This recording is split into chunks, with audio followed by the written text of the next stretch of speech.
It's September. He's got it right. Have I? I literally just pulled a month out of my ass. It's September 1989. The month was right. The year was fucking wrong. Oh, well, whatever.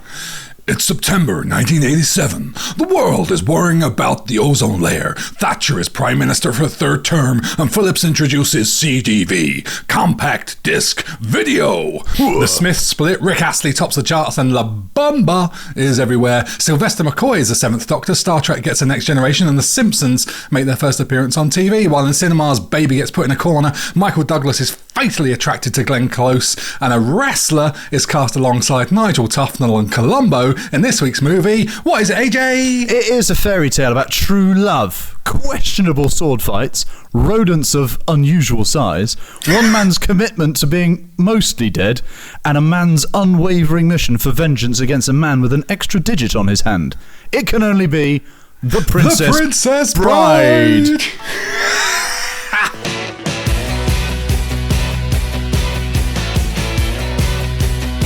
I've actually dressed up. Basically, I'm Wesley. Oh! Walter Dread Private Roberts. Excellent. I've just put some tights on my head. It's the best I can do. So what I'm going to do now is I'm going to actually just take this off because it's really fucking me off. So like, did you have the little tash? Well, you can't see my tash. No, I've actually got a really big tash. I'm still quite unshaven. But I've, look, for all of you watching at home, for those of you that aren't listening to, I don't know, Spotify or whatever, if you're watching, thank you. I've put in the effort, and now I'm going to take this all off. So I'm just going off cans for 2 secs. Here is a shirt coming off and all. That's better. There we go. Right, there we go. That's a line from Robin Hood, Prince of Thieves. Sorry, what were you saying about my mum? How is she? She's well. She hasn't texted me back. I'll say, look, can you get in touch with Gareth? He misses you terribly. It's quite funny because my parents do actually listen to this now, so, you know. Hi, Mum. Oh, no way. Yes. Whoops. Sorry. You sleep with someone once. I know. Welcome back to Rewind Classic Movies podcast about films we probably saw as kids, even if we didn't understand the adult themes. I'm GB, and with me is my co-host, AJ. Hi, I'm AJ, the washed-up ex-national fencer who can only, sadly, fence left-handed. Oh. Yes. That sounds like a good thing. Is that different? It worked to my benefit in competitions because most people are right-handed and not many... Do you know what? I'm going to stop you there, right? Because I know you're going to talk about fencing later, and you can do it then. Let's not put people off with the fencing chat right out the gate. What have you been up to? Not a lot, really, since we last recorded, because it wasn't all that long ago. I've watched this film, obviously. I tell you what, I have watched is Wonder Man, which is on Disney, and I messaged you about it, and I love it. Now, see, I don't know much about not Disney. I don't know much about Marvel. I've seen a few films. I couldn't tell you where chronologically, what phase or era or all that jazz, right? But it's great because it's all about Hollywood and it's all about people auditioning and it's self-tapes and it's a bit of this, bit of that, backlot stuff. And Sir Ben Kingsley's in it, who is brilliant anyway. And it's just great. It's so much fun. So if you haven't seen it, go and have a look. I really enjoyed it. Check it out. Yeah. I am absolutely sort of sick of Marvel-y kind of stuff at the minute, so I've not watched it, but if it gets a good review from you, I'll check it out. Totally. And I'm not watching it for I'm not watching it for the superhero stuff at all. It's actually, there's not much superhero stuff in it, to be honest. It's a glancing look at superhero stuff, but mostly it's kind of like trying to be an actor in Hollywood. No, it's totally cool. It's really, really cool. It's really well made. It's just great. So have a gander. Yeah. Nice. What about you? I've been mostly watching old sort of Top Gear episodes. How old though? Like, are we all the way back? Are we Tiff Nadell? No. No. That's so classic trio, Clarkson, Hammond, May. No, that's which bollocks. Is interesting because that will sort of come into play when we get into our fast forward episode next week. Right. Okay. Oh, interesting. Yeah, only in a small, subtle way, but no. See, if you're talking about classic Top Gear for me is Tiff Nadell and Vicky Butler Henderson. Whoa. Yeah. Whoa. Okay. That's yeah. And Quentin Wilson. Yep. Oh.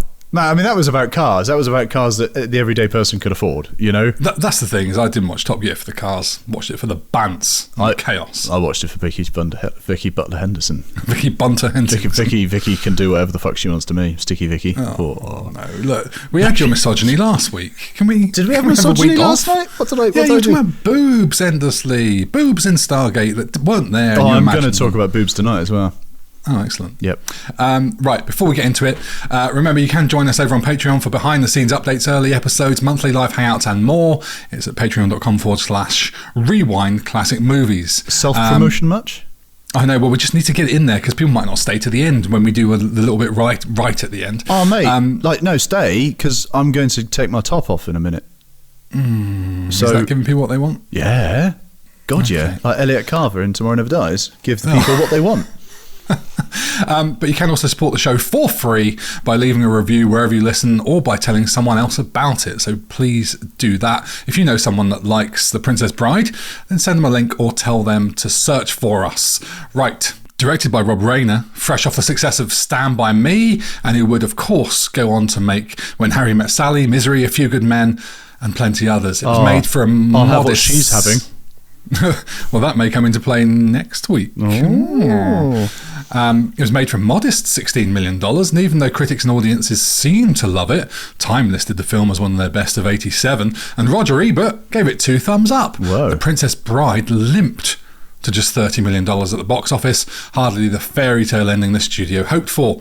But through VHS rentals and endless TV airings, it became one of the most quotable cult classics of a generation. These days, it's considered so culturally significant that it was added to the National Film Registry in 2016. Not bad for a flop. And it has overwhelmingly positive ratings and reviews on things like Rotten Tomatoes. AJ, tell me your history with this movie. Nice. I didn't know it was added to the National Film Registry, in fairness. That's cool. I mean, any film that's added to that bad boy is generally quite good, you know? You'd hope so. I mean, you would. Oh God, personal history pass. I don't know. I think I came to this film quite late. I think I first saw it as like a late teen or like a young adult. I think probably under the viewership of an early girlfriend. So it's definitely in later life. But the meme with Montoya in it keeps popping up, you know, from time to time. You see that or something like that. You know, I'm well aware of it and its status in pop culture and things like that. I know it was often bought in HMV when I worked there years and years ago. I didn't know you worked in HMV. I worked in HMV for like 3 or 4 months when I was about, 18 or something. I was living in Cardiff at the time. I basically spent a winter back in the UK. You know, and I just drank and partied very hard for about 3 or 4 months while working in HMV for like minimum wage. And so we can add washed up HMV salesman to your CV. Hey, absolutely. Yeah, totally. Yeah, that's me. I don't really remember. What about you? I'd never seen it, which I know is crazy. Quite amazing. I mean, well done. I knew the quote from Inigo Montoya because like all my friends had watched it, but it just sort of passed me by. Passed me by. Now then. It just passed me by. I loved wrestling at the time, and I've just actually come from a wrestling show. That's the reason why I'm a little bit late to this. And I think knowing André the Giant was in it probably actually put me off a little bit in some weird way. Okay, fair enough. Yeah, sort of cheapened it. That bloke off the wrestling in a movie, that means it's not real. I was at that age when, you know, you just thought movies were real. Are you that old that André the Giant was still a pro wrestler then? Yeah, I'm that old that André the Giant was still alive. Oh dear. Right, so let's start the movie. Well, so we open and there's a boy and he's ill in bed and his mum's talking to him and you know your granddad's coming over and then suddenly Columbo rocks up. Like, what a guy to read a fairy tale. Is this going to be an interrogation? Is he drunk? Like, one more thing. He's like dishevelled and like, I got this book, see, and I used to read it to your grandparents and your parents, and it's like, oh my god, this is going to be nuts. And it's cool. It's really sweet. It's lovely. It's just a little bit too washed up for my liking. He does look like an alcoholic. So like, I wouldn't leave that person in my son's bedroom alone. No, I mean, it looks like they've put talcum powder in his hair and all over his face. God, it doesn't look good, you know, but hey, whatever. It was probably fine on VHS. And he's reading the story. Cut to farm boy. Oh, I'll be your farm boy. Can you reach this jug? Oh, God. Yes, darling, I'll get your jugs. Farm boy. Farm Farm boy. Yes. Yeah. Sorry. I feel like this has turned into an episode of Blackadder. Anyway, then they kiss, and he has to go away and make a fortune for the wedding. Like, okay, why? I mean, she's obviously got like enough money to have a farm boy. Like, she seems to be doing all right, but apparently he's got to go away and make his money. And it's like, just don't go, just stay. Like, just if we're going to be finding flaws in The Princess Bride, we'll be here all night. Oh, I know, but I'm just like, stay and have all the casual sex in the hay. Like, I wouldn't be going anywhere, mate. I wouldn't be leaving you. No, God, my God, would I be? Anyway, he buggers off. And then Prince Humperdinck comes in, and it all gets quite panto, and he's standing from his, turret, and it all gets cheery, and it feels like it's turning into a bit of a fairy tale Monty Python pantomime. And I'm going to stop there, because I'm just going to go through the whole film. And I don't want to do funny. That. I know that it's obvious how beloved this film is. But in the opening, Fred Savage, the grandson, says, "When does it get good?" And I sort of agreed with him. But I also know what a hugely loved movie this is, and even now it has huge ratings. So I wasn't overly worried at the start. Excellent. But did this start come flooding back to you? Was this like familiar to you or not? Do you know what? I don't think I remembered the storybook reading. But then I think it's a little bit like oh God, what's the one with the horse when it goes into the quicksand? Never-ending story. Never-ending story. And, never seen that either, I'll tell you that. We've done this before. We've talked about this. I can't believe that either, because that's a great harrowing film as well. Well, when the horse died. I think that's why I haven't watched it, because people told me how sad it was. I don't need that. But great film though. Bastion. Anyway, and that sort of cuts back and forwards. He's reading the book, and then it cuts to the film, and then it cuts back to him reading the book. So it's a very similar kind of theme that goes on. So I don't think I remember actually the granddad reading the book. I just sort of remember the story. But it doesn't. I don't remember all of it. It had me intrigued. I would say that much. I was sort of unsure how to feel about it at the start. What did you feel about? I'm just going to roll with it. Farm boy. I mean, did it stir anything in your loins? No, not Farm really. Boy. I think I sort of acknowledged there was two good-looking people on the screen. Farm boy. But that was about it. I was actually quite consciously thinking most of the time, I know people love this. Farm boy. And how do I feel about it? But I shall say no more for now. But let's talk about how this movie came to be. Farm boy. I'm just going to have to hear you saying farm boy in my ears all fucking throughout this podcast, aren't I? Sorry. Yes, this is William Goldman adapting his own novel. This is the William Goldman whose other screenplays include things like All the President's Men, Misery, Chaplin, and Maverick. This is a story he'd originally written for his two daughters who couldn't agree on what kind of tale they wanted. Oh, that's lovely. I know, right? I like that. That's nice. One wanted a princess story and the other wanted action.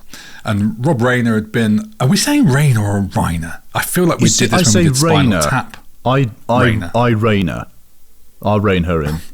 Rein her in, yeah.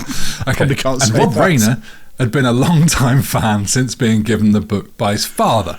Several studios had tried and failed to bring the story to the screen, including Superman 2 director Richard Lester. Sort of Superman 2 director, if we know what we're talking about. And at one point, you'll love this, Christopher Reeve was toying with playing Wesley. No. No, I can see that. I mean, he's good looking, Christopher Reeve. Like, he is a good looking man, and he can do a good normal bloke to superhero type bloke. I mean, infamously. I like that. Or famously. Reiner knew he wanted... we go again. Right. We should have a sit-down meeting before these. Right. How are you pronouncing the main character? I'm saying Cary Elwes. Cary Elwes. Cary Elwes. Because that's how you English, pronounce, right? Yeah, absolutely. English as fuck. I mean, and Elwes is quite an aristocratic name. Aristocratic name. There's a history to the name Elwes. I mean, the Elwes family are quite... I'm surprised you... But then you're not into history, so that's fair. Yeah. I've never come across anyone with the name Elwes. But they have a coat of arms and everything, Elwes. Yeah. I mean, we all have coat of arms, mate. Well, I mean, I do, but, that's because, Rob Reiner knew he wanted Cary Elwes, who had read the book as a child and saw some of the character in himself, but he never dreamed he would get the chance, which takes us on to the cast. Right. Nice. Should we start with Cary Elwes. Cary? We're going Cary, not Cary. Cary. Cary Elwes. Yeah, because people are going to Cary be shouting Grant, at us. also English. What? Cary Grant. Was he? Yeah, from Bristol. He's from the southwest, that boy. No way. Genuinely. He left when he was about 16 to go and find his fortune, which he did. Blow me. Well, he did blow a few people. He's quite, fantastic. You couldn't be gay back then. Anyway, get off topic. I'm sorry. Anyway, yeah, Cary Grant from Bristol. He's a Bristolian. Yes, as Wesley. Gert Lush. The Dread Pirate Roberts. Get on. I mean, handsome, heroic, funny, down to earth, great fencer. Debatable. What more do you want? Oh. I mean, we'll get there. I mean, God, though, handsome. Whoa. Yes. I mean, back in the day, I was definitely handsome. In fact, you know what? Here's a story. I got told I was handsome the other day, and I look like this, Back in the day, people were, tripping over themselves to get to you. They were. I mean, but I'm not a patch on Cary Elwes. I mean... Agreed. I think I can hear the universal audible agreement. Even I would. I mean, I'll be his farm boy. Yes, you've said. Yeah. Sorry, go on. I mean, he's been in more films than I can count, but I still can't help somehow feel like he's not the household name he should be. Right, and this is the thing. You're right. He's been in so much. You keep seeing him from something like he was in Saw, was the biggest one I can think. And here's the other one. I saw at Christmas a couple of years ago. He made like a Hallmark movie called A Castle for Christmas. Those classic Christmas films which are absolute shit. And A Castle for Christmas is diabolical, but I love it because he's in it and I couldn't care less. It's just brilliant. I mean, it's a great film. If you ever want to watch a shit Hallmark Christmas movie, that's one of the ones you should watch. It's crap but wonderful. I mean, he's been in so much. I saw him in the X-Files and didn't know it was him. No way. I mean, the thing is, and I think he's never been a big blockbuster Hollywood actor, but I think he's always just had brilliant acting chops. I mean, he's in Men in Tights, doing the comedy thing again, which is great. I think maybe has been in Undoing. But oh, really? Separate conversation. Okay. Well, I just wonder if he got slightly typecast as that sort of goofy, I think silly hero. He's made a solid job of being an actor, and not a star. It's like, oh yeah, that's a gig. I'll take that. Oh, that's a gig. I mean, I've never, you and I have both done a lot of gigs, and like, yeah, that sounds good. We'll take that gig, or yeah, that pays money. Cool, I'll do it. A job's a job, and he's done it very, very well. I don't think that. Having looked into the stuff that he's done, I've got a lot of respect for him as a jobbing actor, essentially. Mm-hmm. He's done it all, I imagine, at some point. Yeah. His CV is massive. Yeah. And his character, there's always character, because it's fascinating. Why is it fascinating? Expand. Because I think you can't pigeonhole it. It's it's not just heroic. It's not just down to earth. It's not just funny. It spreads a load of different things. Is that not just also the traits. Whole film as well, though? Yes, it is. And I was deliberately trying to not come on too much about the film. Yeah, fair enough. No, you're absolutely right. I completely agree with you. Yeah. He was great, right? We agree he's great in this. I wouldn't change a thing. Not a thing. No. Because it opens up, and sometimes you look at the acting, it's like, oh, that feels a bit... The first... maybe not quite the first third, but maybe, almost the first third, you're like, God, this is a bit hammy, or a bit like, oh, this is stilted, and I'm like, I don't know about this. And then actually it all just goes. Yeah. I didn't know what to make of it for a long time, and I'm going to come back to it. Exactly. Yeah. Let's talk about Robin Wright as Buttercup, the Princess Bride. What do you think? What noises? I mean, look, there's Kate Beckinsale in PVC, or there's Buttercup in The Princess Bride, and Robin Wright as Buttercup was absolutely exceptional. Yes, and I think about her. The only problem is, my fiancée watched this with me, who'd also never seen it before. But she looks like Buttercup. Well, that's great. After what you've just said about her. And she said the princess is fucking useless throughout. And as a princess, I don't know that I can disagree with her. Yeah. I mean, but that's what princesses do, though. They get saved. You know, they're helpless. I don't think she was... Oh, all right, she was useless. She wasn't a weak character. No, and this is the thing. She's very princess-like. And even though I don't think she does much, because it's 1987 and she's a princess, she does have a tough vibe about her. Yeah, absolutely. That's the thing. I don't think she was necessarily sort of like, oh, save me, farm boy. No. But I think she definitely had a strength with her character. But yeah, she is a princess and needed rescuing. Totally. And she was only 20 when they made this. Right, okay. What else is she in? I mean, I don't... Oh, loads. Oh, okay, fair enough. She was known for a while as Robin Wright Penn. Okay. I've not researched her back anything. I literally don't know her in any other film. I bet you've researched her front. Oh, you're right, I have. She was cast only a week before filming. She was invited to Goldman's house to meet Rob Reiner and the casting director Jane Jenkins. And Jane Jenkins said the doorbell rang, Rob went to the door, and literally as he opened the door, Robin was standing there in this little white summer dress with her long blonde hair, and she had a halo from the sun. She was backlit by God. Oh, God. And Bill Goldman looked across the room at her and said, well, that's what I wrote. It was the most perfect thing. Swing, swing, swing, swing, swing. Poetry from Jane Jenkins, followed by childish objectification of women by AJ. Sorry. No, she was lovely. She was very lovely. Did you see what other people auditioned for this role? No, I didn't. No, I haven't. Actually, do you know what? I've not actually researched her role in it at all. Then allow me to fill you in. Oh, I wish you would. As it were. Farm boy. Uma Thurman. Okay, yeah. Nice. You could see that? Yeah, totally see that. Meg Ryan. Yep. Sean Young. Not sure who she is. One of your favourite films, Blade Runner. Oh, yes. Oh, yeah, all right. Susie Amos. Not sure. Don't worry about it. Courtney Cox. Oh, what, Friends? Yeah. Okay. And I think around this time she would have been in Masters of the Universe. Okay. Just before Friends. Yeah. And Whoopi Goldberg. What?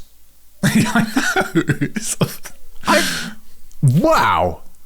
Man, I'd like to have seen that. I would love to. Dude, I would love to see that. Whoopi Goldberg, I can't help but see Whoopi Goldberg as someone who just takes no shit.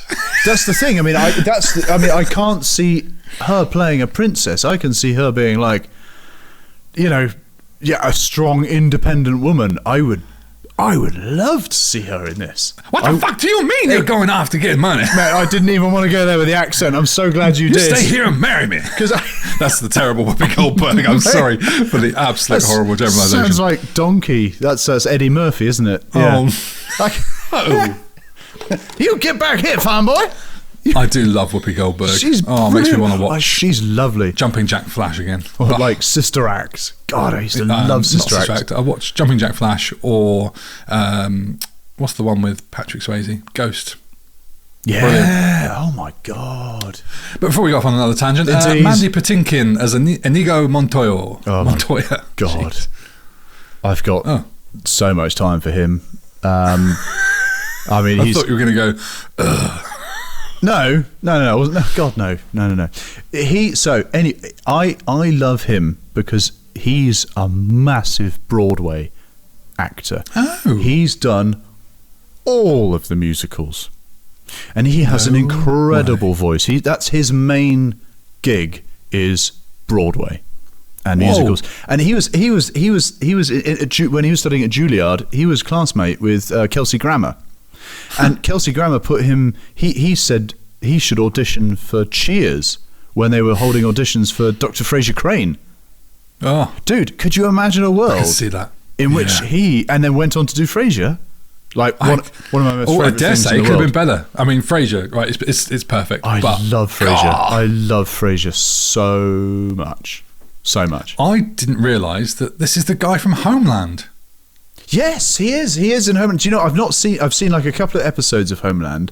I know he's well into jazz or something like that. I didn't see it at all. Okay, he's just some sort of spy I've master. seen Homeland. I didn't put two and two together that it was the same guy. He's got a big beard. I suppose he looks very different and older. I mean, it's difficult to it's see like 40 years later. I don't know. I know he's like, for example, he's in Yentl with Barbra Streisand, obviously, because musical and stuff like that.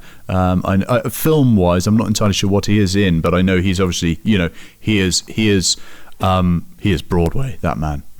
But in this, he is fucking perfect. I mean, they couldn't make a better casting choice than him in this film. You won't get the reference, I'm sure. Ooh, my lights are flickering. But he reminds me in this of Diego Luna in sort of Rogue One and Andor. It's the same Latino kind of vibes. The way he talks. No idea what you're talking about. Yeah. But Inigo Montoya, in a way, shouldn't be the heart of the movie. That should be Wesley and Buttercup. But he is, because of Mandy Patinkin's performance. It's just so good. So good. We're saying his name right. Mandy Patinkin. That's how it's written on my screen. Yes, I presume so. I mean, yeah, that's how I read it. I don't actually know. Do you know what? I didn't actually really know his name until I looked it up. You just know the face, or I know who he is, but I couldn't tell you his name. What do you think of Montoya? As you mean the character? Yeah. I just love his character. I love his character so much. You know how I love Frankenfurter, and I always want to play Frankenfurter. Yes. I really want to be Inigo Montoya. I just love his character. I feel like it's a character I could play. Like, it's a character I identify with as a sword fighter and a lover. There's just something about him I love so much. Like, if I could get cast in this film, I'd get cast as him rather than the Dread Pirate. All day long. I dare say it, but I think you'd be probably more likely to be cast as someone whose name we can pronounce, and that person is Christopher Guest. Do you reckon? As Count Tyrone Rubin? Yeah. Okay. Yeah. All right. Fair enough. I think that's more within your realm. Well, you're a dick, and we don't have to continue this podcast anymore. Find someone else to do it with. I didn't recognise Christopher Guest until way into the movie. I didn't recognise it was Christopher Guest until you text me saying, I didn't recognise Christopher Guest. And I was like, is Christopher Guest in this movie? And I had to quickly look at him and went, fucking hell, that's Christopher Guest. I don't recognise him at all, because at no point does he sound like, D's cut to 11. Yeah. And I think that's a huge credit to his performance. Absolutely. Even after I realised who it was, I wasn't sat there going, that's Nigel Tufnell. Lord Guest. Yeah. Yes, quite. I mean, Christopher Guest is only 4 years older than Mandy Patinkin, but apparently killed his father when he was 11. Yes, of course. Doable, I suppose, but... Yeah. He's a good character, Christopher Guest. I think he's a better villain than Humperdinck. Oh, absolutely. Absolutely. As his sort of, henchman, if you will. He's absolutely definitely more, I don't know, evil, if you will. Yeah. André the Giant as Fezzik and then Wallace Shawn as Vizzini. I love André the Giant in this. I think the character Fezzik's just so... Because, all right, he's not really acting. Of course he's acting, but he's just being himself, really. I just love how he sort of wanders around, and he's really good friends with Montoya, and he's always there, and they have that. They meet up with each other, later on in the film, and there's just that camaraderie that they've got together. Yeah, I like his character a lot. As you were saying that, I was literally just remembering, and it's made me laugh. The end scene where they've just basically won, and they're all at the window, and André turns up with the 4 horses, and he looks up. And I mean, Andre's having a blast throughout this movie. He always seems to be enjoying himself. And he looks up to the window and he just does that whole, I went and found the horses in case we needed them, and I brought them here. The thing is, I didn't realise that he was French. Yeah. I had no idea he was a French actor and wasn't necessarily brilliant at English. And I read somewhere that, he had such a good time on set because the sort of first time, everyone just treated him sort of normal. All the people on set treated him as a normal person, and he wasn't he didn't feel like, I think the freak that he might have felt on other sets or in other facets of his life. He was just an ordinary bloke, apparently. That's exactly what he said, yeah. Yeah, exactly. And I thought that was lovely. I thought that was really lovely. I mean, his dialogue, I could have done with watching it on captions, to be honest with you. It was hard. It was like a Christopher Nolan movie at times. What were you saying about the sound mixing? Yeah, but I mean, he wasn't sure he should do it because he wasn't an actor and because he was French and he was worried about the dialogue. But I'm glad he enjoyed it, and he does add to the movie. He is wonderful in it. And that says a lot, doesn't it? If he was like, I don't know if I should do it. It says a lot rather than saying, yep, sure, I'll do it for the cash. He's critiquing whether he should be in it or not, and that says a lot. But he'd just undergone like major back surgery prior to filming this, and there's two scenes where he has to hold actors. The first one is Wesley in the fight scene, and later he has to carry Buttercup after she jumps out the tower, like I just talked about, and he couldn't do it. So Cary Elwes is on ramps, and there's other shots with a stunt double, while Robin Wright is on wires as he's carrying her. Whoa, okay. Yeah. Fair play. Yeah. There's this great scene where he's just, I know it's obviously not, Wesley that he's carrying, but like he's walking down to that hut where Billy Crystal is, and like obviously he's got a stuffed mannequin, but he's just sort of carrying this limp sort of, it's just like, yeah, there he is, he's just carrying this dead body. It's great. It's just a lovely scene. I'm going to mention something about his character and the visual thing later on. Oh, excellent. Okay. Fezzik and Vizzini were cast together because Wallace was short and would emphasise André's size. I'm not sure they needed it. I mean, look at André's hands and his sideburns. They're massive. Dude, right? Yeah. Yeah. But did you know, considered for the role of Vizzini was Danny DeVito. Oh, God, yes. Yes. Oh, yeah, I could totally see that. I think it would have been too much, though. Oh, do you reckon? I think so. I think Vizzini brings... he's got this kind of proper comic book character, this kind of over-the-top, larger-than-life kind of thing, which is ironic because he's tiny, but he does have that kind of real character about him. I feel like what he reminds me of is a classic video game character for things like King's Quest. Have you ever played those? I haven't. Yeah, I don't know. But when Goldman was originally trying to get this film made in, I think it was the early 70s, he knew then that he wanted André to do this role, and his second choice was Arnold Schwarzenegger. Hey? Can you imagine if we'd had ended up with Arnold Schwarzenegger and Danny DeVito as some sort of premonition of twins in The Princess Bride? That would have been interesting. The thing is, Arnie back then was largely unknown, but by the time it was actually happening, Arnold was huge and just wasn't available or interested. I'm not sure which. I could totally see Schwarzenegger doing this as well, because as well with the accent, it would totally have worked. Here's the thing: instead of Wallace, is Wallace Shawn as Vizzini? Wallace Shawn. How about Joe Pesci? That would have been a cool one as well. You know, that kind of short, wily kind of guy. That would have worked. They also auditioned Kareem Abdul-Jabbar, the basketball player. Don't know. Carol Strucken. God, this episode is going to be a nightmare for pronunciations. I'm glad you... Carol Strucken. Okay. Who... He's Dutch? Oh, God. He's been in loads of stuff. He was Lurch in the Addams Family, among other things. Oh, that bloke. Yeah. The slightly odd-looking bloke. And Lou Ferrigno. Oh, the original Hulk. The original Hulk. Yeah. Well, obviously, that would have worked. And Liam Neeson, who was too short. Fuck off, Liam Neeson. Yeah. What, Schindler's List? Liam Neeson? Yeah, I almost said they were on Kenobi. Qui-Gon Jinn. Oh, yeah. What, you mean? And also Taken? Mr. Taken, yeah. Who might pop up next week. No. Oh, no, don't be. I've got a set of skills. Yeah.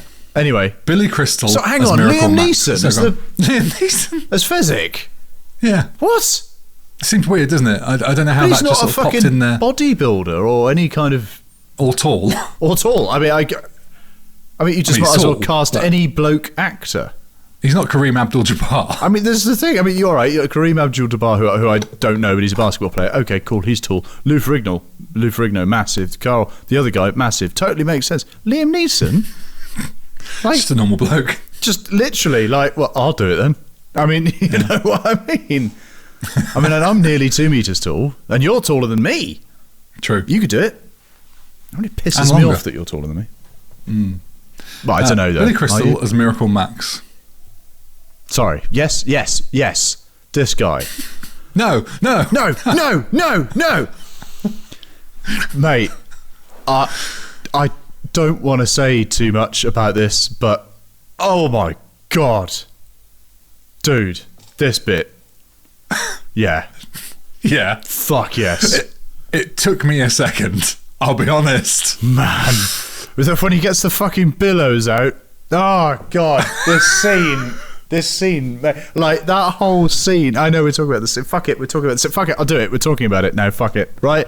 This scene is probably my favourite scene in the whole film for the dialogue and the interaction between him and his wife and the characters, and like, I'm mostly dead is nearly, and he's just pumping. He's got the billows in his mouth. He's fucking pumping it. Oh, right, now it's just brilliant. That whole scene is just wonderful as a comic sketch on its own, independent from everything else. It's just wonderful. Yeah. It's so fucking good. I love it. I also had this down as one of my favourite scenes. Sorry, I agree. We can't. It's like, what the fuck? What is happening? You get to this part of the film, it's like, where are we going with this? Like, He's not in it for long, but he is huge in this. God, movie. he's massive in this scene. I mean, almost to the point where it's sort of over dominating for this movie. You risk Billy Crystal almost like trumping the whole bloody thing. Yeah, totally. And you go, I'll take a whole movie with him in it as Miracle Max. It's so good. Visually, though, reminds me of Ricardo Montalban's Khan from Star Trek. Okay, yes, yeah. Oh, dear. Oh, man. Yeah, I mean, amazing. I love Billy Crystal anyway. Yes. But that scene, man, what fun 5 minutes. Exactly. Or It was just perfect. I watched it twice. I think I was just like, I have to see that again. It was brilliant. I'd forgotten about it, to be honest. It was perfect. It was perfect. So much fun. There's a few I just want to whiz through because we're already quite deep in. But Peter Cook, absolutely ridiculous. Mm-hmm. I mean, I've got no other note than that. It's just ridiculous.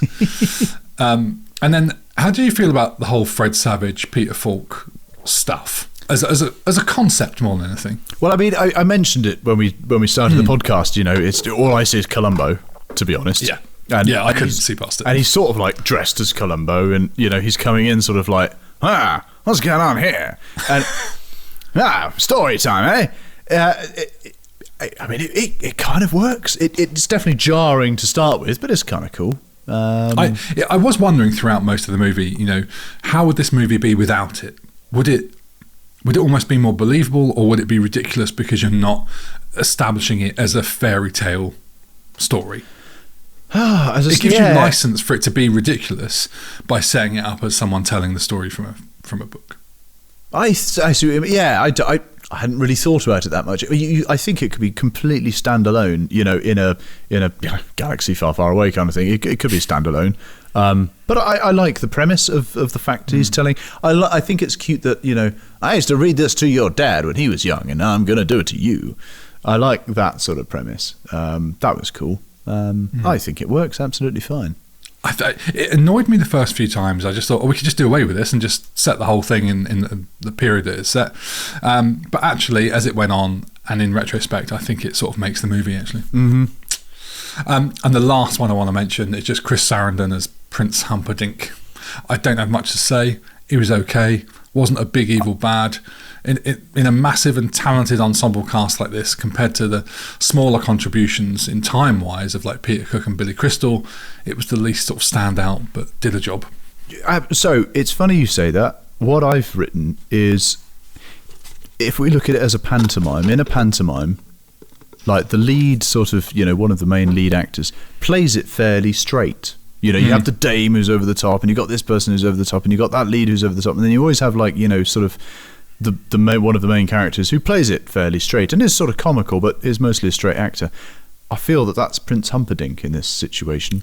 Completely agree with you. He's just playing it fairly straight and frustrated, and he wants to sleep with her, but he can't. And just kill everyone then, and we'll do it that way. Yeah, it's totally fine. I don't think he could be comic as well. So I don't think that it's necessarily a fault on his acting or his character. I think that's just actually, if he was over the top as well, it's just too much. Absolutely. And I keep coming back to pantomime. Yeah. This movie. I mean, the whole thing is pantomime. And I'm amazed that no one's really done it. Well, maybe they have, but you always have the classic pantomimes. But this one's, and for those of you that outside the UK or not aware of pantomime, especially I don't know those over the pond in America or anything like that, you to understand what pantomime is in the UK is oh man, it's pretty special. Pantomime is one of my favourite things. It's a whole episode. It is. It's what it is. Oh my god. Oh no, it's not. Yes. Anyway, let's move forward so it's behind us. Oh no, it isn't. I sort of did that badly, didn't I? It's behind you. Yeah, it will be now because we're moving on. Right. The visuals and VFX. My first note is, what fucking year was this made? Because from the look of it, I would have guessed this was way earlier than 1987. This is 3 years after Spinal Tap. Really? Yeah. That's interesting. I would have put it later. Oh, really? Yeah. What, like almost the 90s? Well, yeah, actually. I don't know why. I would have gone, this is a movie from the early 70s or something. Interesting. I see. Okay, well, visually, I mean, I thought, all right, I know it's a fairy tale, so it's obviously, lots of knights and similar sort of costumes, but I don't know, the grain of it felt like it wasn't 80s. Oh, it's very grainy. I mean, it is grainy, but I felt it wasn't. Oh, I don't know. Oh, yeah, fair enough. There we go. I agreed to disagree or whatever. One of the reasons that I sort of think it looks that way, and it's something I quite like, is the small sets. And things that I assume are like matte paintings and things like that. It almost feels like a theatre production throughout, which brings it back to the pantomime thing. Man, they shot so much outdoors without sets. I mean, there's this great shot of Carl Walk in Sheffield, where I've actually been walking. I did one of my mountain leader exams up in that part of the world. Who does he play? Who's Carl Walk? Oh, Carl Walk. Oh, everyone knows Carl Walk. But Sheffield lad, fucking Carl. All right, Carl. Need you to do a fucking gig over here. Get fucking Sheffield. Get up here onto this. Man. Like, hey, you got tour up here, lad, like that. The tour. There's this. Anyway, I know that it's quite a famous place. Anyway, I've been walking up there, and it's lovely. And there's a lot that's shot outside, so they haven't used in this film a lot of, I don't know, sound stages or backstage lots and stuff. There's a lot of outside shots, which also sort of make it gives it this fairy tale vibe. They've used some wonderful shots around the UK, some wonderful areas and cliffs and all that sort of stuff. It's great. Don't you think? Feeling like there were a lot of small studios bits where, like, especially on top of that cliff, there's some like fake rocks and then just like a matte painting or a curtain or whatever it is. But it has like a cheapness about it, but it's endearing. It is, and especially when there's like close-ups of boots on people's feet, close-ups of boobs, the boots. Oh, sorry. That you just see how simple some of the costumes are. They do look like local theatre production costumes, or something you'd have in a school play. Yeah, okay. I mean, look at what he's wearing when he turns up in that black with the headpiece and that whole black outfit he's wearing. It screams cheap. It does. It's like I want. It's like what you get if you order, I don't know, Errol Flynn from Wish. Do you think anyone back in the day watching this for the first time thought that wasn't Wesley? Maybe a few people who were, I don't know, not paying attention. I mean, it's fairly. It has to be. If just from the script point of view, you must be thinking that must be Wesley. I bet it is. Because all that really is trying to distract you is the little tash. Yes. Yeah. The sort of Errol Flynn tash. Definitely Errol Flynn. I mean, he's channeling Errol Flynn like fuck. I mean, it's like the whole swashbuckling iconography. Like, it's just Errol Flynn right there. I tell you what I thought was good is like some of the practical effects of things like the eels. The eels are great. The big rat's great. Yeah. And the thing is, I mean, I was talking about being like all the castles they used and the exteriors. I mean, I thought they used quite a lot compared to some of the films we've seen. I don't even say, let's say recently or even back in the day, like the Haddon Hall and like Burnham Beaches that they were filming in. I mean, that's where they shot Prince of Thieves, or at least some of Prince of Thieves. You know, there's some heavyweight films. I think they used a lot of outside, more so than maybe we've seen in other films. Yeah. The bit that stood out to me as not being a great effect, but absolutely fine, is when they're doing that fencing fight near the beginning, and he sort of does the somersault off the bars, and there's just a huge pit of sand as he swings off. Yes, so clearly visible. Yes, absolutely. But whatever, who cares?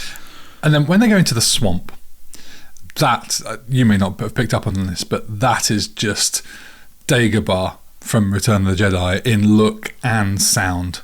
It's identical. It's like if this was filmed a few years earlier, I would have said they've just gone on and walked on the set. Now, it's funny you mentioned that, right? I don't have a clue what you're talking about. Obviously. I mean, I have literally no idea what you're... I love how much... how little I know about Star Wars compared to... I mean, it's just hilarious, isn't it? It comes up all the fucking time. I have literally no idea what you're talking about. Every film you say something about Star Wars and I go, what? But that's it. Yeah, I thought you were going to say something interesting about the swamp thing. No. Great. One of the weakest sort of moments for me was the attempt to have André the Giant in the cloak that was on fire. Yes. Where it was nowhere close to being believable, I know, but almost borderline they didn't try. You got the headshot of him talking, and like there's some like flickery lights, and then you've got like the pan away, and you've got the full shot of like this thing on fire, and then it cuts to the face. It's like, nah, that is bollocks. You're right. Yeah, yeah, totally. Yeah, but it was, again, it's like endearing, dude. Who gives because they're almost not bothering to try. You're so invested in the bonkers that is happening that actually this is just great. Just keep going. I love it. I love it. I'm sold. I'm loving it. Yeah. And along the same lines is the sword fight at the very end between between Nigel Tufnell and the bloke from Homeland. They'll stab each other like in the shoulder, God, and then they cut away and they cut back really quickly. I wrote this in some notes later on. I think it's just like it's stab, cut away, bleeding.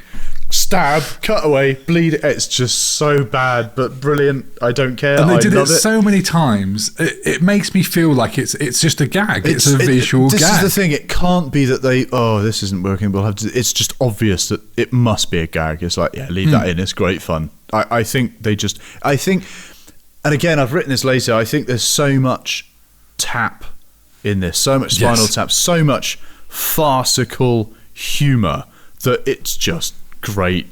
Like, yeah, absolutely. I mean, we're talking about Rob Reiner, right? The man's a genius. I'm sure none of this was accidental. No. Any more for you in visuals? No, that's it, really.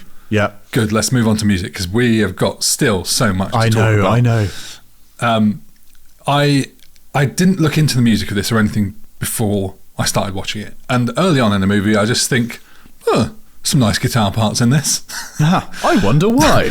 Sounds Thank very you, Mark Knopfler. Finger picking, doesn't it? Yeah. Yeah. Brilliant. The music in this is brilliant. It is. I like the producer, Bobby Colomboy or Colomby, however you want to pronounce it. Here we go. There's another one I can't fucking pronounce. He recommended Knopfler to Reiner. Rob Reiner. God, I'm so sorry, everyone. God rest his soul. I know. And he recommended, because he'd seen the earlier film work that he'd done on Local Hero. Have you seen Local Hero? You're obviously aware of it. I have. I've been to the beach. So I did. So I was there. I went there with work because we got a lot of turbines up in Scotland, and I went down to the beach and I went into the phone box, got my photograph taken by someone that was just like, "Here's my phone. I'm just going to go into the phone box. Can you take a photograph?" Got it somewhere. I love that film, and having thought about that, it's a film I'd actually like to do in the future because it's such a good film. Although I think it might be 70s, but I don't give a fuck. Great film. Anyway, sorry, carry on. Rob, go on. You were saying the producer about recommended him. Yeah. Is that it? Producer recommended Knopfler to Reiner.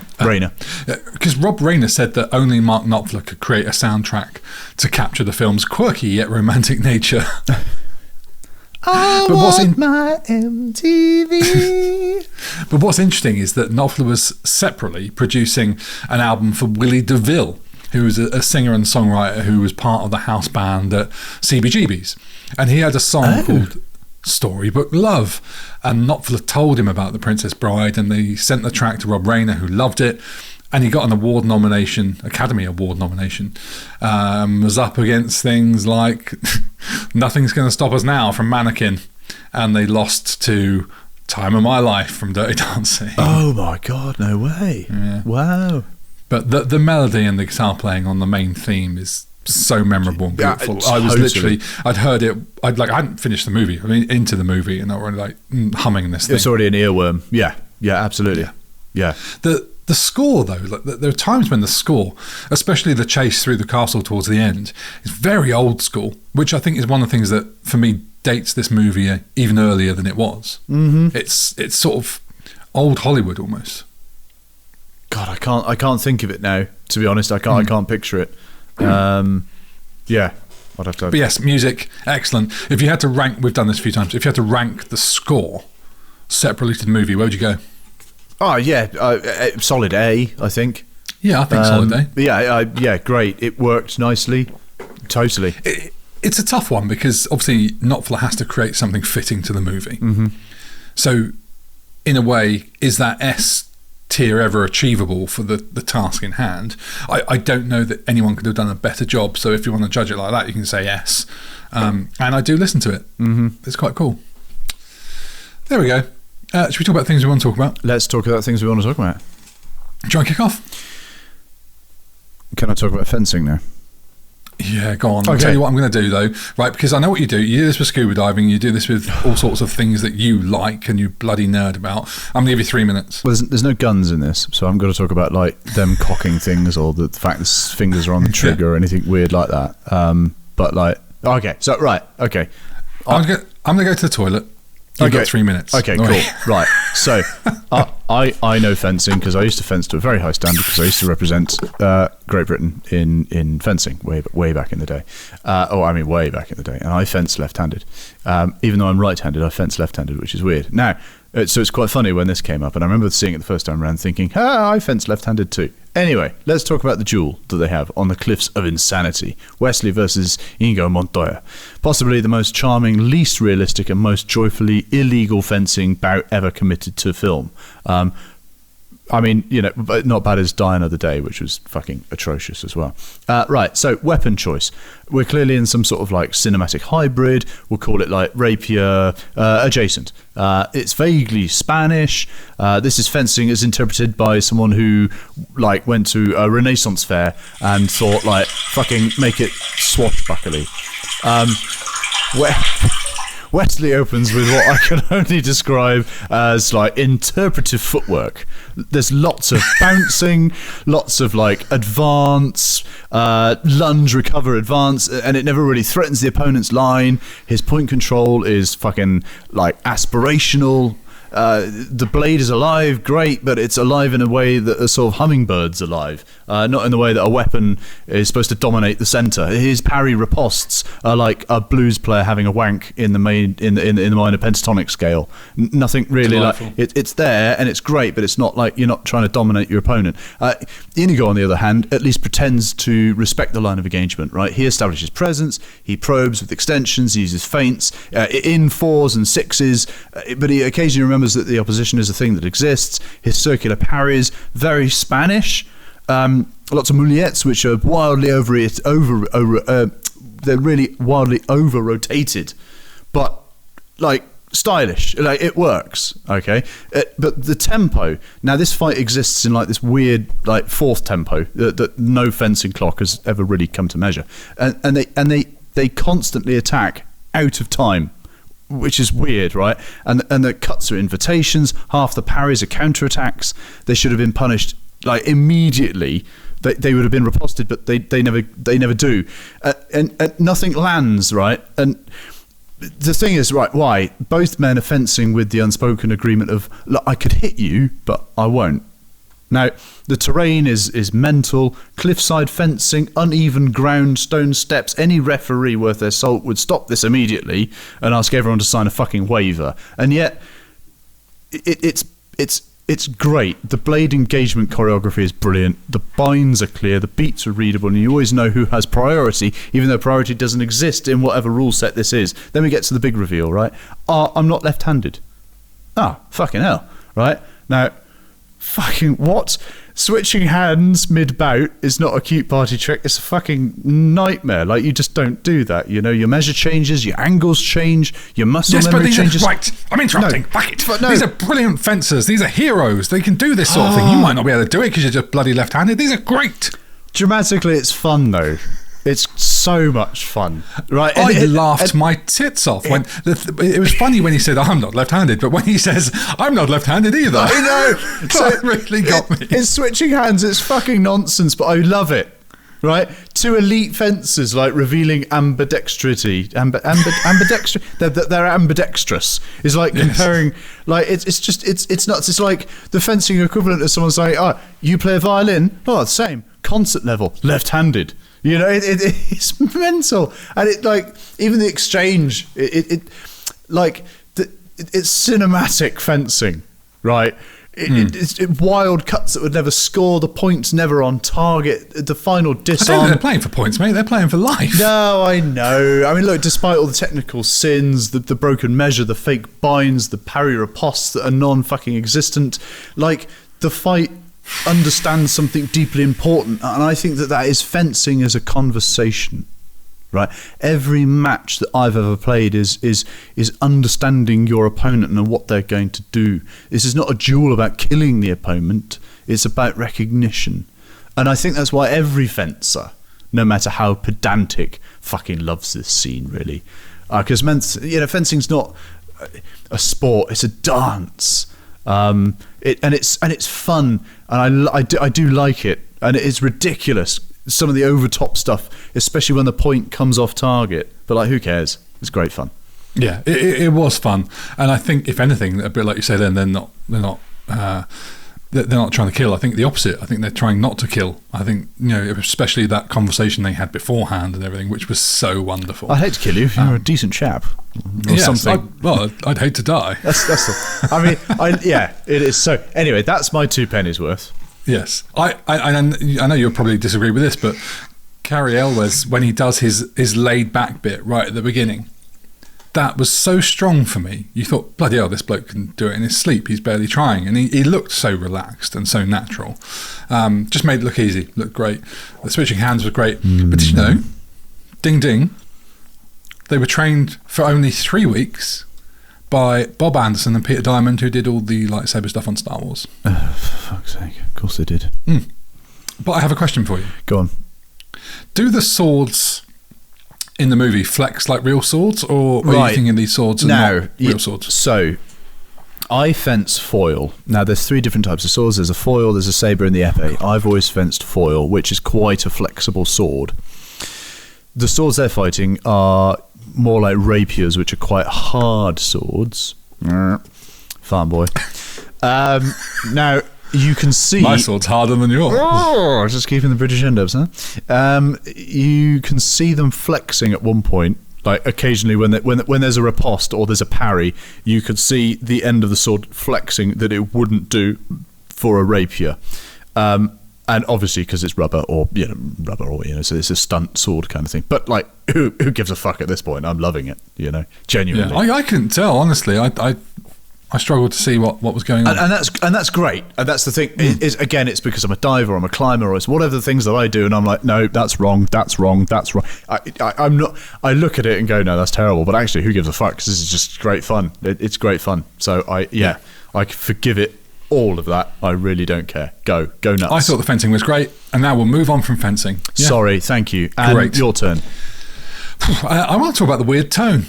I mean, I started to make notes about the weird tone in the movie when we were at the princess jumping off the boat. And I just thought, I don't know what genre, and I'm still not sure what genre this is or is meant to be. Right. It's mostly comedy to me, but as a kid it was talked about by everyone else as if it was this huge, serious adventure movie. There was no hint that the kids I knew thought of it as a comedy. Okay. It was more wild adventure.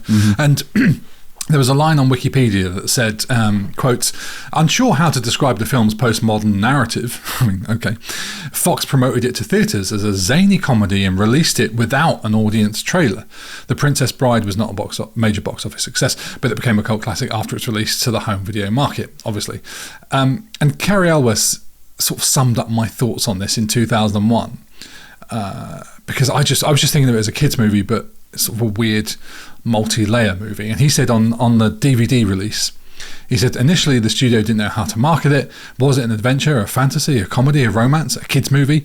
In the end, they sold it as a kids movie, and it largely had to rely on word of mouth. People tell me they still have their VHS copy that's been passed down from one generation to the next." It's weird that even now, I don't think anyone really knows how to pigeonhole it. It's interesting, isn't it? Yes. It's a little bit like Frankenfurter and that whole thing. It's like, where do you even come at this? But at least with that, you can go musical. True, yeah, all right. Spinal Tap, you can go mockumentary. Yes. The thing is, this screams Python to me. Yes. And I love Python, and I remember getting introduced to Python at a very young age by my dad. And it was funny because I went to quite a strict boarding school where you had to abide by certain rules. You had to, you had the masters, and you had to stand up. And I went to a very strict school, and I remember watching Monty Python, and it was strict adults being fucking silly, and I was immediately blown away. I was like, adults could be silly? Brilliant. And I remember it changed my life, and I see so much sort of Python silliness in this. The height of Python in this, for me, if you pardon the pun, is when he's climbing up the cliff. Yes. It's the whole, could you hurry up? That's just frighteningly difficult. I know, if you could just not distract me while I do this. Yeah. It is so, and there's so many bits that are just, I see so much Python, and I think that, Rob Reiner's obviously must have had a level of influence on him for this, surely, in a comedic kind of way. Yeah. Yeah. Your turn. Well, I mean, I did an awful lot on the fencing. You did, yeah. So you do another. I haven't really. Right. To be honest, I haven't got actually a lot more because I wanted to talk about that. So I've got quite a few. Do it. Let's do it, and I'll just comment on them. I just wanted to spend a bit talking about the legacy and the love for the movie. I mean, the American critic Dalton Mullins, if you know who he is.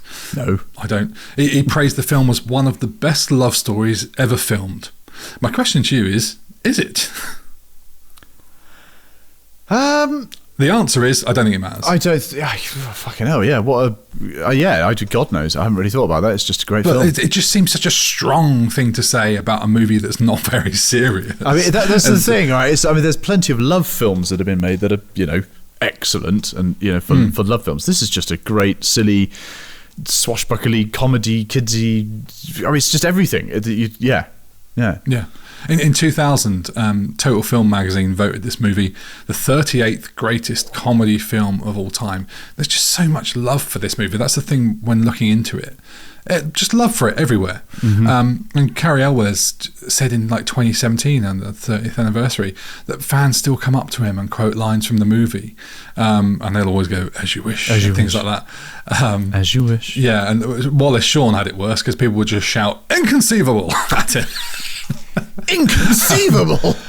And then in 2011, director Jason Reitman, son of Ivan Reitman, Ghostbusters, Jason Reitman, also now Ghostbusters writer and director himself, staged a live dramatic reading of the movie at the LA County Museum of Art, and he had Paul Rudd as Wesley, Mindy Kaling as Buttercup, I don't know who she is, Patton Oswalt as Vizzini, Kevin Pollak as Miracle Max, Goran Visnich as Inigo Montoya, Cary Elwes as Humperdinck, director Rob Reiner as the grandfather, and Fred Savage reprising his role as the grandson. Lovely. I mean, I'd quite like to see that. There's been other things of it as well released, and then in 2018, Fred Savage did the grandson thing again in a PG-13 version of Deadpool 2 that they put out that was called Once Upon a Deadpool. And Deadpool takes on the role of narrator, and he reads the story to Fred Savage at bedtime, and they skip over the more adult parts. No way. Which is just brilliant. But yeah, so many adaptations. The cast did another live read through in 2020, and then, I mean, this could be a whole thing by itself, but I'm not going to make it. They were trying to make a musical. They've been trying since at least 2016 to make a musical, and in 2016, Rob Reiner and Randy Newman and John Mayer had been approached to write songs for it. Fuck off. Yeah, and what? They both turned it down. Oh, mate. Can you imagine that? Oh, one of my favourite I don't know if I guitarists. want Two it. of my favourite. I don't know. I don't know, because obviously I love Mark Knopfler, but also Mayer. Oh, I mean, Mayer could do it. I mean, Mayer would put the humour in it, I think. God, wow. If there's ever a student of music and film, probably, that you'd need to do this, John Mayer would probably be up there. You said about this read through.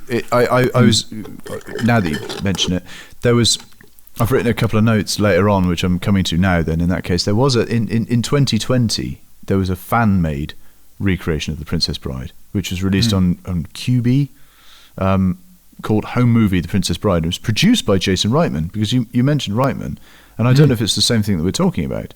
No, different thing. Okay, so he's a fan. This was produced during the COVID-19 pandemic in March 2020, I think, and it was help from an ensemble cast who filmed themselves creating various scenes in their homes, right, to raise money for World Central Kitchen charity.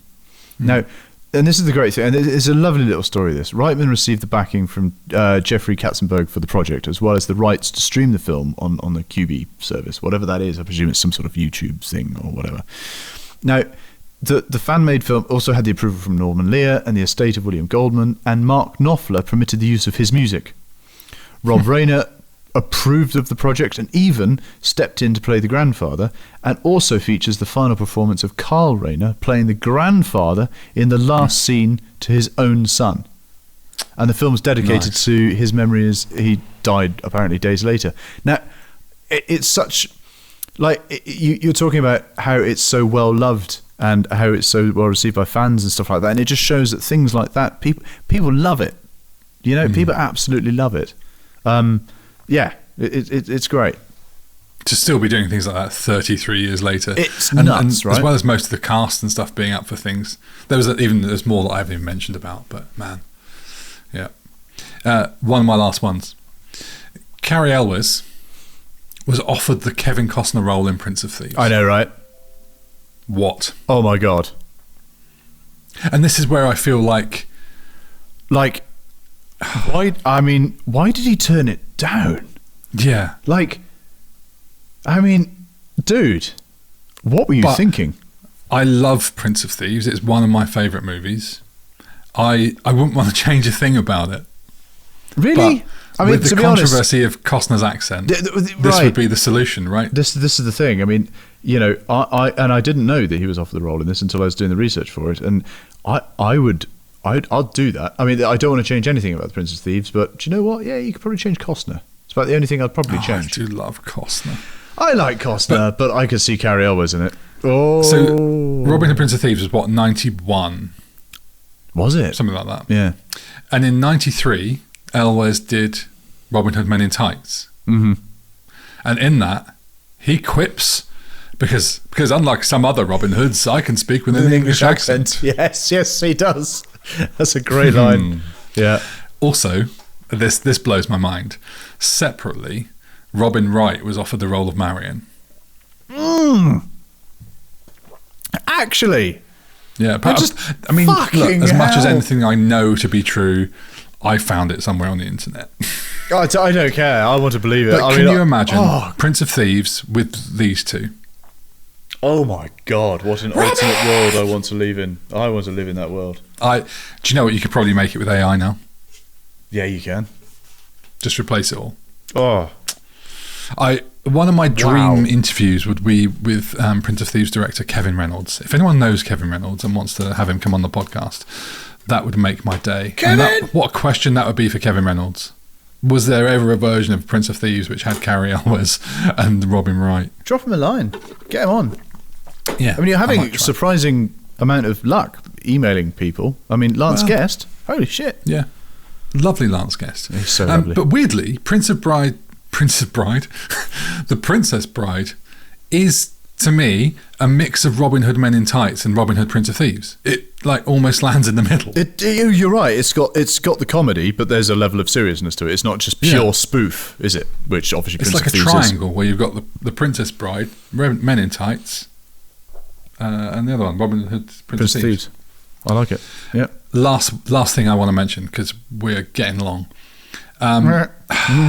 Farm boy. Complete change of tone now. We have to talk about him, which is Rob Reiner. Yes. His death hit me quite hard. Oh man. It was one of only 2 celebrity deaths that really physically winded me and caused me to sort of verbalise a devastated no. The other was Carrie Fisher, who died on my birthday, or the day before my birthday, and her mother, bless her, died on my birthday. I still am a bit shocked by Rob Reiner's death. Still can't believe it. He seemed like such a nice man. Everyone seemed to say so, apart from one man. He directed 23 movies. He acted in even more movies and TV shows. He wrote for TV shows and TV movies. Nominated for 32 Academy Awards, BAFTAs and Golden Globes. Won an Academy Award for Misery. A BAFTA for When Harry Met Sally. He won a Golden Globe for Misery. But it's not enough. Spinal Tap alone deserves a special place in movie and pop culture history. He was he was almost the director of Shawshank Redemption. No way. He was offered to direct a little series of films about a little wizard that Christopher Columbus would go on to do. No. That's Harry Potter, in case you hadn't made the connection. No. And I could see him doing that. Can you imagine him directing Harry Potter, but with a little bit of sort of Princess Bride magic about it? How weird is that? Like I didn't Shawshank know that. and Harry Potter. Wow. There we are. We were toying with doing the fast forward next week on Rob Reiner's movies, but I mean, I realised that I thought I'd seen loads of them, but I haven't seen enough of them to do that He justice. has done so many, and not only that, and maybe that should change. it's not all just comedy either. I mean, it's some serious stuff. I mean, like All the Good Men, which might All the President's Men. What might it such. I mean, there's so much. He's done so much, not just comedy, some serious stuff, some sad. I mean, just brilliant. And it was very sad. Misery. I mean, jeez. Yeah, right. But yes. Yeah. No, I agree. It did. I remember my wife reading out. Oh, do you know Rob Reiner? Like, yeah. Oh, he's just been killed. Like, shit. In the news. It was terrible. So yeah, it and I know we'd not long done Spinal Tap, or I don't know, it was a month before or 2 months before, and it's like, holy shit. And I did the fast forward about Spinal Tap to The End Continues, which I watched again and think is still brilliant. Yeah. Do you know what? I've still not seen it. I need to watch that film. That film. If only someone would make that available to you. I know. Somehow. The last thing I'll say on Rob Reiner, he got Mark Knopfler on board, and Knopfler said to him, I'll do it as long as you put the famous Marty DeBurgi military cap in the movie somewhere. And he did it. Yep. And it's in the kid's bedroom. It's one of the last things you see before it fades to black. And then later Mark Knopfler told him, I was only joking. Yeah, I read about that as well. I saw it. Yeah. Brilliant. Yeah. There we go. Let's talk about the end of the movie.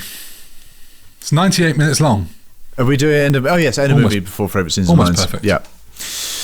Oh God, where are we? Wesley and Buttercup. They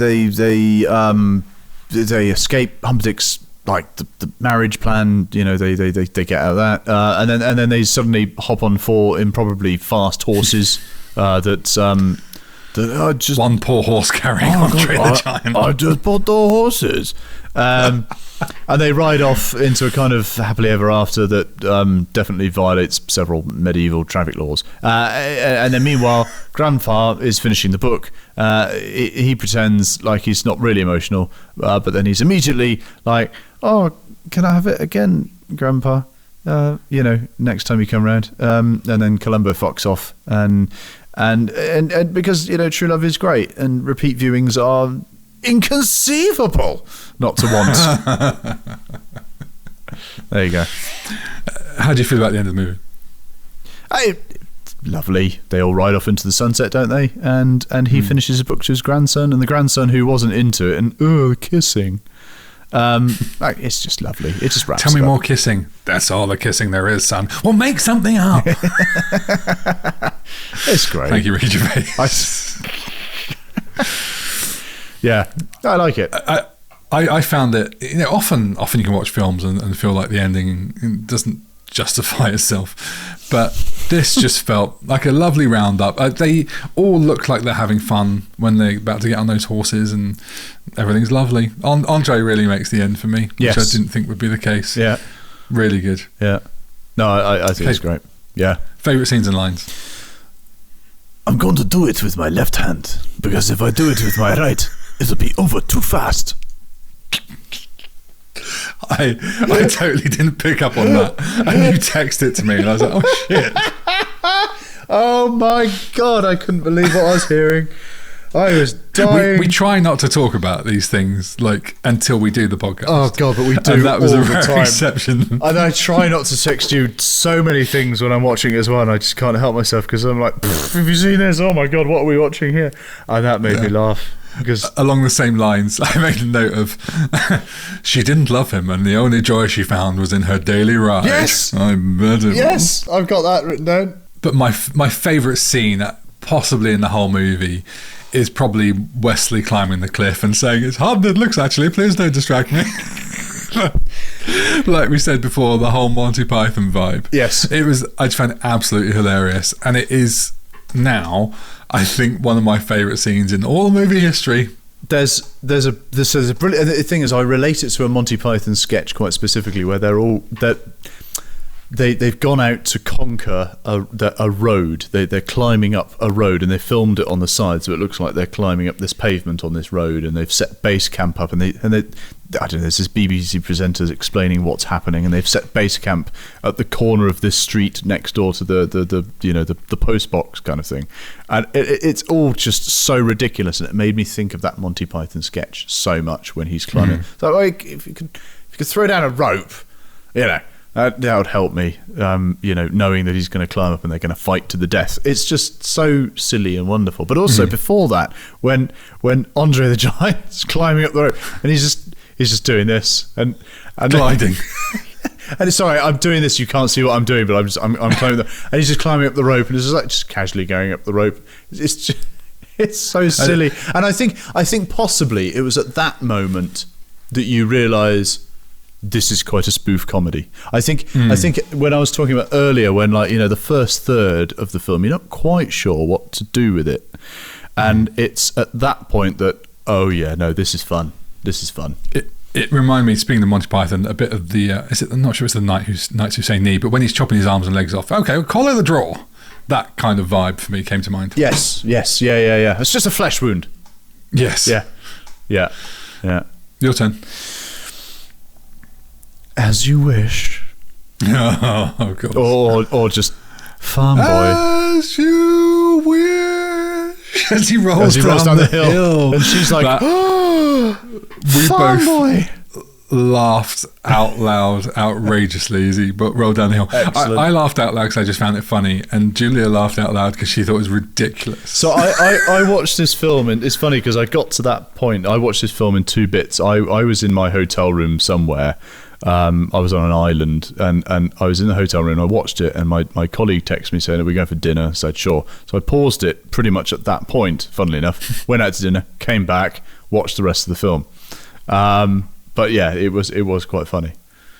And funnily enough, it's the last words of the movie as well. I didn't remember that. Farm boy. Another just a quick one is there's not a lot of money in revenge. Yes, I've got that just one. Really this is great, isn't it? There's not a lot of money in revenge. He pays the bills. Yeah. My other, it's not really a favourite scene, but a favourite moment is in the end bit where Humperdinck has just been tied up to the chair. Mm-hmm.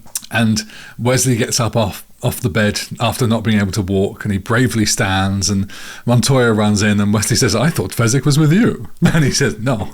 And he just says, in that case, his legs give way, and just the noise he makes. It's just cracked me up. And it's the thing is, after obviously, okay, so we got the scene with Billy Crystal, which obviously we talked about just now, so I don't need to go into that, but that's just fantastic. Following on from that, when they're sort of storming the castle, when they're sort of doing a recce of the castle, and he's looking over the ramparts, and like they're just sort of carrying him because he can't move, and is it André the Giant, or I don't know, someone's propping his head up, and basically someone's moving his head, and he's nodding him.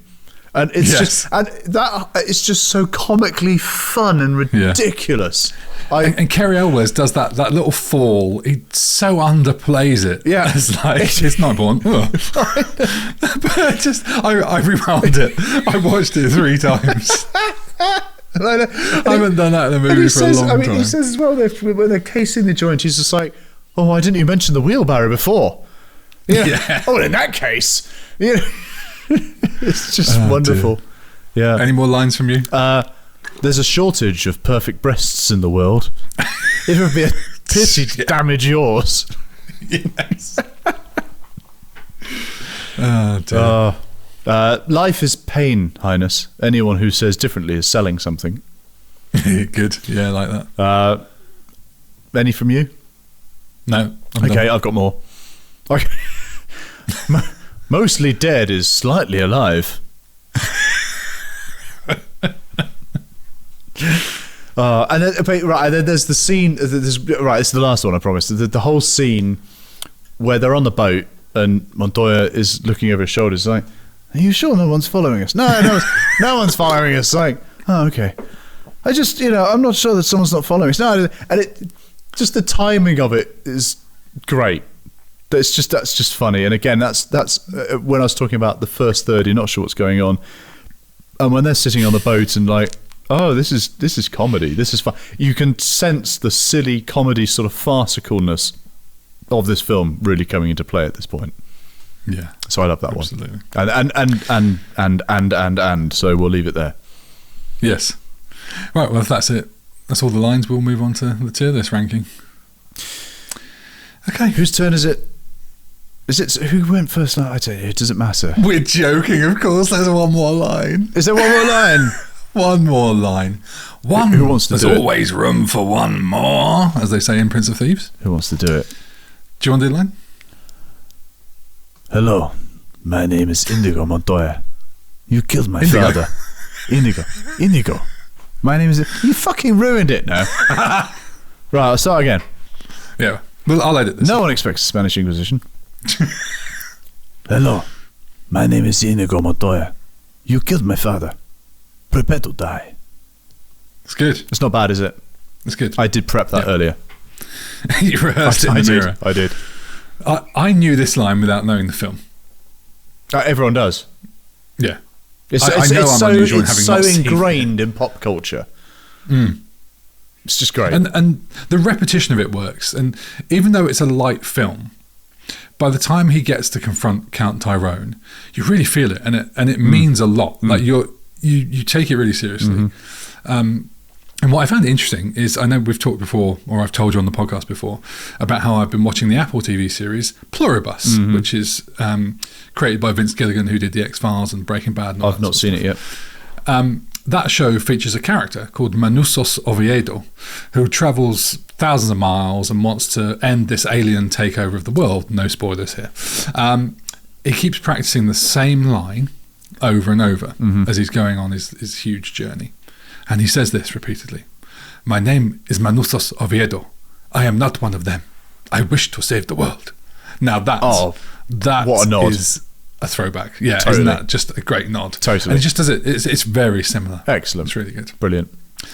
That is, I mean, it's one of the most iconic movie lines in history. Isn't it? And as such, next week, Fast Forward, will be about the greatest movie quotes of all time. But that's ranked movie. Going to have to think of a few. Well, I mean, sure, don't have to tell me twice. It's like you last week talking about being sucked off in Stargate. Farm boy. I mean, to be fair, it's funny because I haven't actually put that in as a favourite line, but I've said it enough times now that it's definitely one of my favourite lines. Farm boy goes in. Oh, God. Right, rank the bloody thing. Man, right. Dude, it's difficult, right? Because, you know, it feels Python adjacent. You can see so much Spinal Tap in it, and you know, it's fun because of that. And I've not watched it loads, you know. I don't know, maybe it's the third or fourth time I've seen it, maybe, I think. But recently it's definitely got a special place in my heart because Rob's directing it, and it's you know, it's a huge loss to the community to lose him. He's such a fantastic director. You know, look, it's not the most well-produced film in the world. It's not like the most, you know, incredible bits and pieces, but like, fuck me, it's going to be an S because I can't give it any less than that. I can't. It's just fucking superb. It's much. Did you have an idea fun. how you would have rated it before you saw it again for this rewind? I couldn't. Do you know what? I couldn't tell you. I didn't remember enough of it all to tell you. I knew it was fun, and I knew it had a big following, right? So I knew a lot of people would probably give it an S. I don't think I could have told you what I probably would have given it before I watched it. But having watched it, it's it's because it doesn't know what it wants to be, and I love that for it. I love the fact that it's this weird farcical spoof comedy that's pantomime and love story, and everything is just so wonderfully silly in it. That I'd love to ask Rob Reiner what he wanted it to be, or if he could have pigeonholed it or put it in a genre, what he would have chosen it to be, or what he had in mind. I wonder if he said about it at some point. What am I going to give it? Oh, man. It's so difficult. How many times have we done this? And if you don't have the nostalgia of watching the thing, it can often just miss that. Yeah, I know. That little spark. And the thing is, because I've got no nostalgia for it. I mean, I'm genuinely coming at this as, you know, yes, I've seen it, but I've not got the nostalgia for it. I'm not watching this with rose-tinted glasses at all. I am torn. I'm so perfectly on the fence between S tier and A tier. I really am, and I feel like I could probably justify giving it an A, knowing that, like has happened so much on this podcast with things like Big Trouble in Little China, the love for the movie, and it was the same with your one, Frankfurter. Bloody hell, what's it called?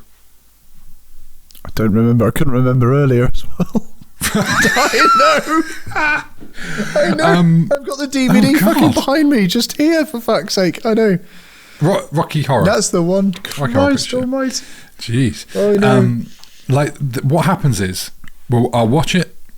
We'll do our review and I'll rewind. We'll do the podcast, and I'll go away. And over the next few weeks and sometimes months, the fondness for some of these movies just grows so much, and we've both said how we'd look back on some movies and wish we could change. I'd do Big Trouble S all day long now. I didn't at the time, and now I realise I made the error. I can't remember what I gave it, but it would be an S without even thinking about it.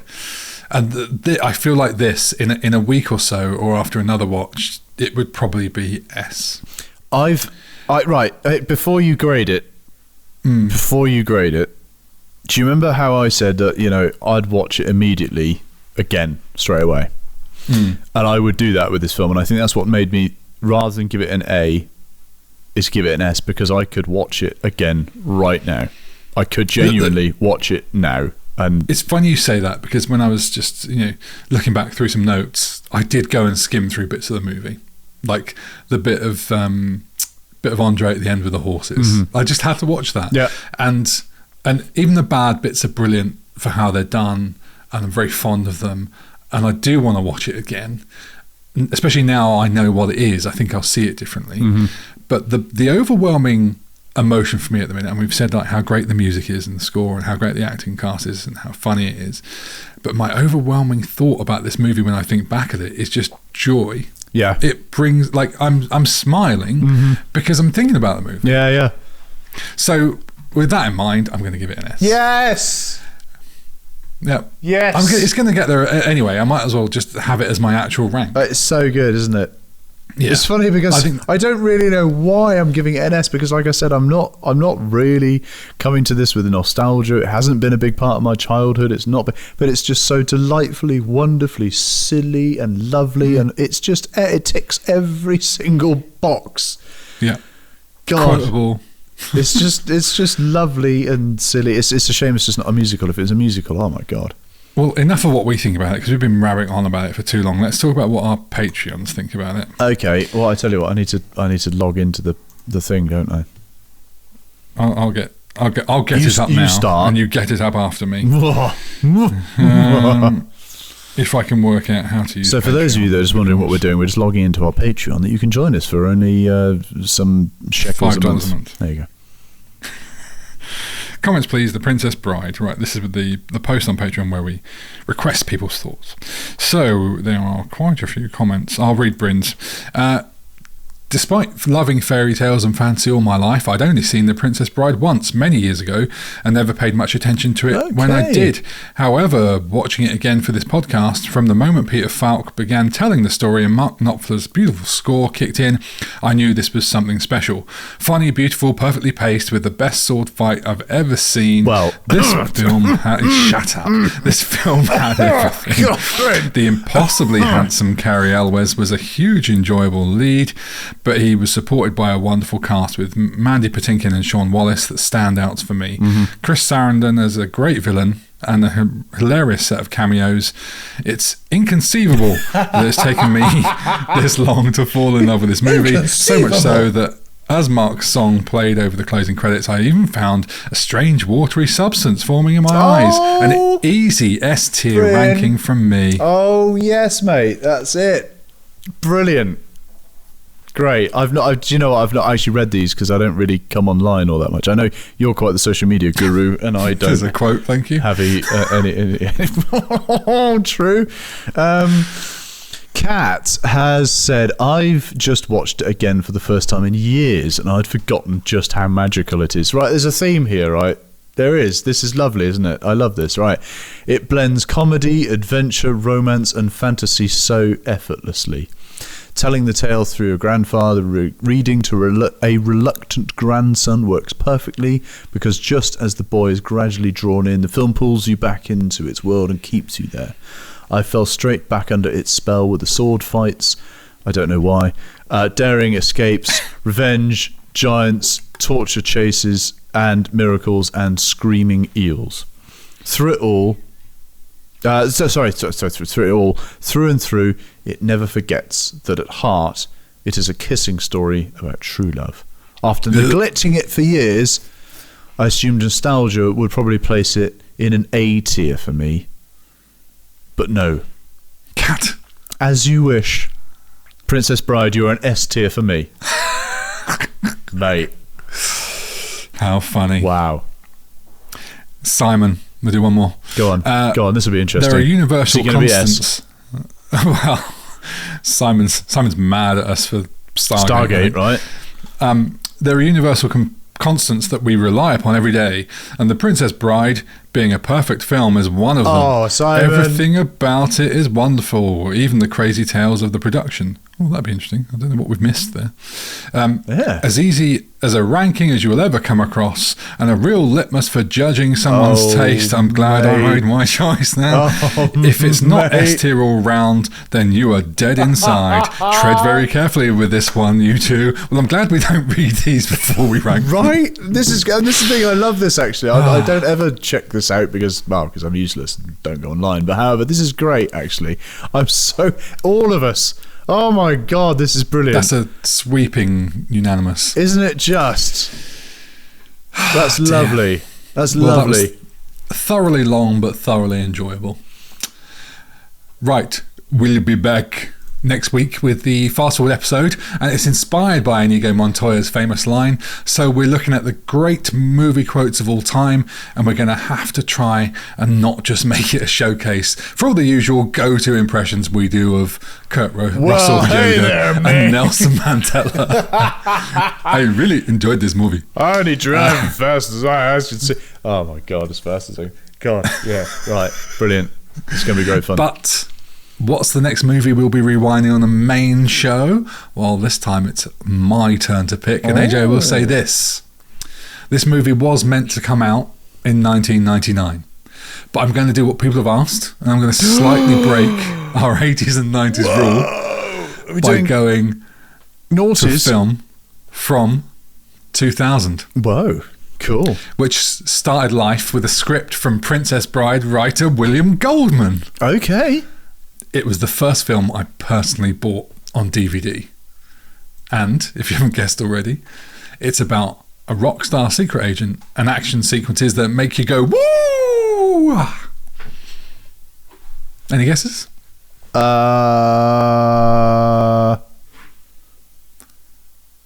No.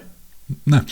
People who have worked it out listening to this are probably screaming at me right now because I've not chosen part one of the franchise, which is arguably one of the most perfect movies ever made, at least in my opinion. But this is just ridiculous and I'm in the mood for something fun and stupid. So I'm looking forward to watching it. I've been wanting to watch it and now I'm just going to watch it for the podcast. Have you not seen it? I have. Oh, I've seen it, but I've been wanting to watch it again for quite a while. Anyway. God, I don't know what this is. I'll tell you in the fast forward. Great. Nice. Okay. We look forward to that. Do a script. Hold on. I need to find my scripts now, because that's the thing. Fucking, hold on. Scrolly. But anyway. There we go.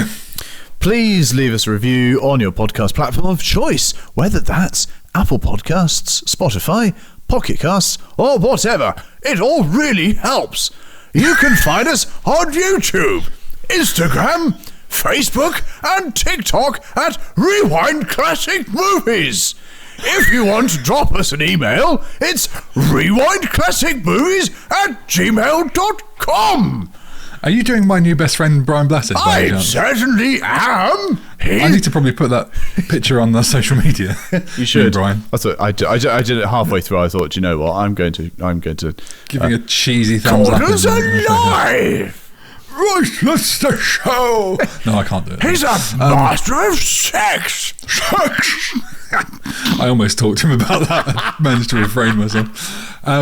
Thanks so much for spending time with us. If you want to come hang out, get behind the scenes updates, bonus content, or early access to the episodes, then head over to our Patreon where you can get a backlot pass for just $5 a month. We'll see you next week for the Fast Forward. Sorry about the mess. Say goodbye, AJ. Farm boy.